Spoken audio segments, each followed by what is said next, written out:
Hi, welcome to view point. భారతదేశంలో అత్యంత ధనవంతుడంటే ఎవరు గుర్తొస్తారు మనకు? అంబానీ, ముఖేష్ అంబానీ గుర్తొస్తాడు. ప్రపంచవ్యాప్తంగా కుబేరుల జాబితా తీసుకున్నా కానీ ముఖేష్ అంబానీ టాప్ 10లో ఉండటం అనేది గమనార్హం. మన దేశం నుంచి ముఖేష్ అంబానీ తర్వాత అదానీ కూడా ఈ మధ్య కాలంలో బీజేపీ పుణ్యమని అదానీ కూడా టాప్లో చోటు దక్కించుకున్నాడు. అయితే ఇప్పటి వరకు మొన్నటి వరకు జూలై 30వ తారీఖు వరకు కూడా అంబానీనే మన భారతదేశం నుంచి అత్యధిక సంపద కలిగిన వ్యక్తిగా మనకున్నారు. అయితే ఇప్పుడు అంబానీని క్రాస్ చేశారు అదానీ. జూలై 31వ తారీఖు హరూన్ ఇండియా రిచ్ అనే సంస్థ చేసిన సర్వే మేరకు అంబానీని అదానీ క్రాస్ చేశారు. అంబానీ సంపద ఎంతో తెలుసా? 11 లక్షల అదానీ సంపద 11,61,000 కోట్లు. అదే సమయంలో అంబానీ సంపద ఎంత ఉందంటే 10,14,000 కోట్ల రూపాయలు అంబానీ సంపద ఉంది. అంబానీ కంటే దాదాపు 1,00,000 కోట్ల రూపాయలు ముందుకు దూసుకెళ్ళిపోయారు అదానీ. ఇవన్నీ కూడా భలే గమ్మత్తుగా ఉంటాయి. ఒకరోజు ఒకళ్ళు టాప్లో ఉంటే ఒకరోజు ఇంకొకళ్ళు టాప్లో ఉంటారు. 1,00,000 కోట్లు అనుకుంటామా? టక ఈ షేర్ వాల్యూలు రకరకాల మార్పులు చేర్పుల కారణంగా టక్మని ఇంకొకళ్ళు పైకి వచ్చే అవకాశం కూడా ఉంటుంది. అయితే వీళ్ళిద్దరి తర్వాత మిగతా వాళ్ళు ఎవరు కూడా వీళ్ళ దరిదాపుల్లో లేకపోవడం గమనార్హం.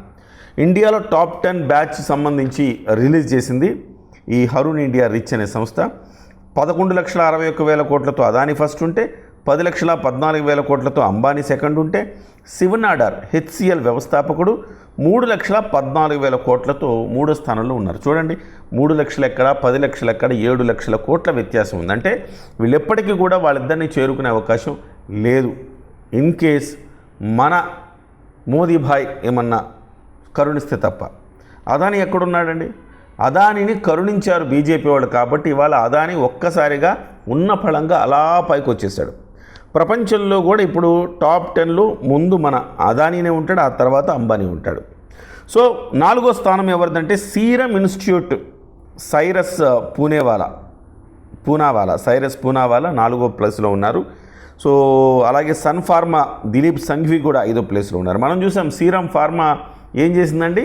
ఈ కరోనాకు సంబంధించిన టీకా తయారు చేసింది. ఇంకేముంది, వాళ్ళు ఇక్కడ ప్రపంచంలోనే అలా దూసుకుపోతున్నారు, వెల్త్లో లక్షల కోట్ల సంపాదనలోకి వెళ్ళిపోయారు. సో మరి ఎందుకు మన వైపు ఇక్కడ మరి మన ఆంధ్రప్రదేశ్లో కూడా మన తెలుగు రాష్ట్రాల్లో కూడా ఉన్నారు. కృష్ణా ఎల్లా లాంటి వాళ్ళు భారత్ బయోటెక్ వాళ్ళ ఈ ప్లేస్లో అయితే చెప్పలేదు. కానీ సీరం ఇన్స్టిట్యూట్ 4వ ప్లేసు, 5వ ప్లేసు సన్ ఫార్మా, 6వ ప్లేసు కుమారమంగళం బిర్లా. మనకు చూసినప్పుడు టాటా బిర్లా అనుకునేవాళ్ళు చిన్నప్పుడు. టాటా బిర్లాలంటే వాళ్ళే ధనవంతులు, అత్యధిక ధనవంతులు. ఇప్పుడు కొత్త వాళ్ళు వచ్చేసారు. ఇప్పుడు ఆల్మోస్ట్ కుమారం మంగళం బిర్లా వచ్చేసి 6వ స్థానానికి పడిపోయాడు. ఒక రకంగా చెప్పాలంటే టాటా వాళ్ళు అసలు లేరు ఇందులో. అంటే వీళ్ళు టాటా వాళ్ళు ముఖ్యంగా మన భారతదేశపు ఆత్మ అని చెప్పాలి. టాటా లాభాపేక్ష కంటే ఒక సర్వీస్ మోటోతో టాటా చేస్తుంది కాబట్టే ఇవాళ బహుశా టాప్ 10లో టాటా లేకపోవచ్చు అని నాకు అనిపిస్తుంది. కుమారమంగళం బిర్లా 6వ ప్లేసు, గోపీచంద్ హిందూజా 7వ ప్లేసు, రాధాకృష్ణ దమాని 8వ ప్లేసు, అజీం ప్రేమ్జీ 9వ ప్లేసు, నీరజ్ బజాజ్ 10వ ప్లేస్లో ఉన్నారు. అజీం ప్రేమ్జీ చాలా మంచి హృదయం ఉన్నవాడండి. తన సంపదనంతా కూడా ఈ దానం చేసిన వ్యక్తి ఆయన. సో చాలా గొప్ప వ్యక్తి, అందుకే ఆయన ప్లేసు వెనక్కి వెళ్ళిపోయింది. ఒకప్పుడైతే ఆయన టాప్ 2లో 3లో ఉండేవాడు.